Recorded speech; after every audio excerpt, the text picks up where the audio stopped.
Good morning. Today's October 23rd, 2023, and we are in Maryland. And actually, I forgot the location, but I've been traveling with the Bloodstained men since Friday. This is my 4th day on tour with them. I go home tonight. I had to do just a little truncated version of the tour this year. So we're doing this location and one more later today. There was 2 locations yesterday. I didn't get any video footage yesterday because it was super crazy windy, and it would have just, all you would have heard was noise. There was no place to video. So it's a little bit windy today, but way better than yesterday was. And this intersection so far is pretty good too. It's not a lot of foot traffic, but we got David Wilson right there on that corner. And across the street, we've got Megan Ramey. She's going live on Facebook right as we speak. Over here, we got Jake and a woman that came out who lives here in Maryland. And on that side is David Atkinson, the CFO of the Bloodstained Men and Their Friends. And across from me, directly across from me, is Daniel Bryce, and he's been on tour for the whole time. David's been on tour for the whole time.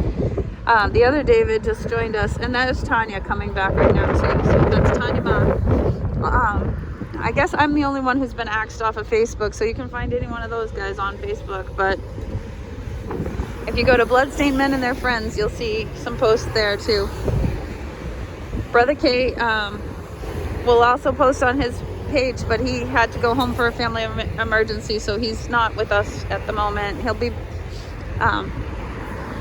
He'll be back on tour before you know it, though. He's ready for action. It's a shame that he had to cut it short, but he's doing well, and he will be back with us before you know it. So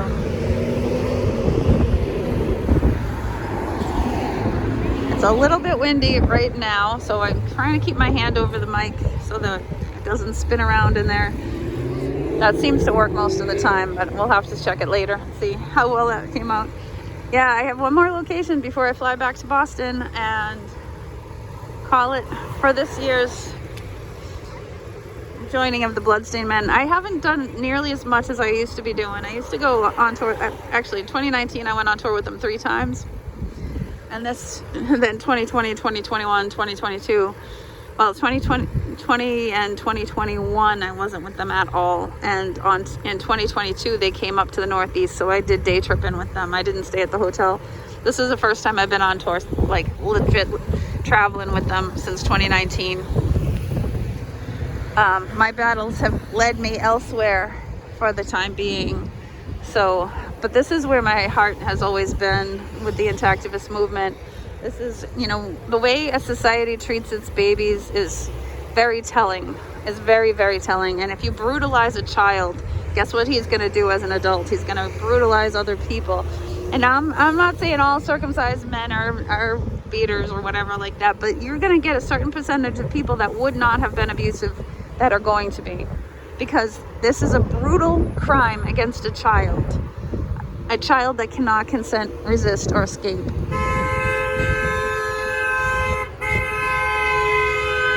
Can't tell if that's in agreement or in opposition, but that was quite a reaction either way.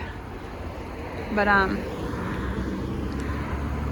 yeah, it's been quite a ride. We've had a lot of interactions with people.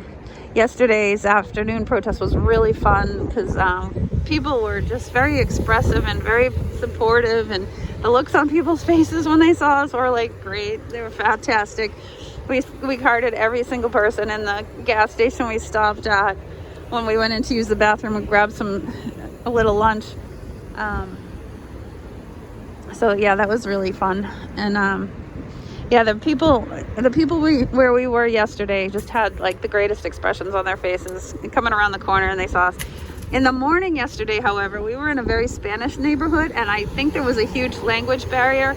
Plus, the Spanish population does not cut like the American population. As they come to America, they get caught up in the American system, then they start to cut. But in Mexico and in South America, they do not cut their babies. So I don't think they even realized that this was an issue here, and there was a language barrier. So they were very polite. They were very nice to us, but I don't think they really understood why we were there or what we were doing. So I feel like that morning location was a little bit of a bust. The afternoon location was super fun. I had a friend, a Dominican friend, a number of years ago. I used to work with him, and he had 2 baby girls. So he had them up here in the States.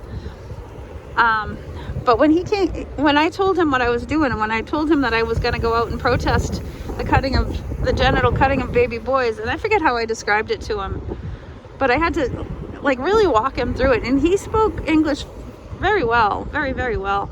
But it took him a few minutes to figure out what the hell I was talking about.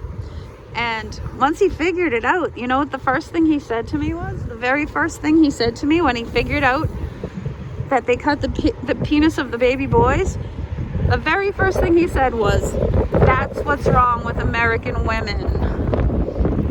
That's what's wrong with American women. It's getting windy again.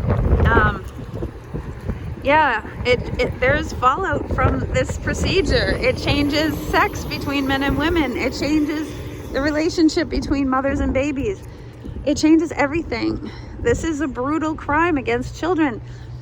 And we need to get it out of we need to take the knives out of these doctors' hands. We need to take them out of the doctor's hands, and we need to start standing up and saying, no, we need to go in fully informed when we're having a baby to know how brutal and awful this is. And we need to realize how much of a psychological crime it is, because the people who are still saying that it's good, that it's cleaner, it's healthier, those are the people that were probably most brutalized by it. The women who've cut their children, they're going to stand by it. A lot of the time, they're going to say, my son's fine. I had a woman come up to me the other day, and she said, my son's 40 and he doesn't have any problems. And I was like, well, first of all, how would you know? Because you're not having sex with your son, right? And she's like, but he would tell me. And I'm like, okay, you have that kind of relationship, but how would he know if he's never experienced sex the way nature intended? How would he know if he's having any problems? You know, the meatus of the head of the penis, right around the opening of the urethra, that can harden and it can make urination painful later in life.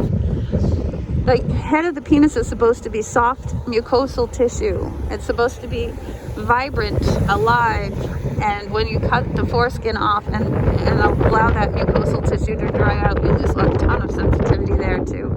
And not just for the men. The women are experiencing a very different type of sex, because it basically changes it from a moving piston to a dowel. And it feels very, very, very different inside the woman. It keeps the moisture in. You're going to need lube. With a cut man, far greater numbers.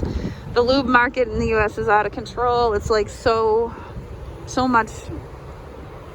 And anyways, I probably want to wrap this up because I am getting really cold and there's not much to film except the cars going by right now. So I'm going to stop here, and I'll probably try and get a little video later today. Hopefully the wind dies down, and hopefully this video isn't all just wind noise.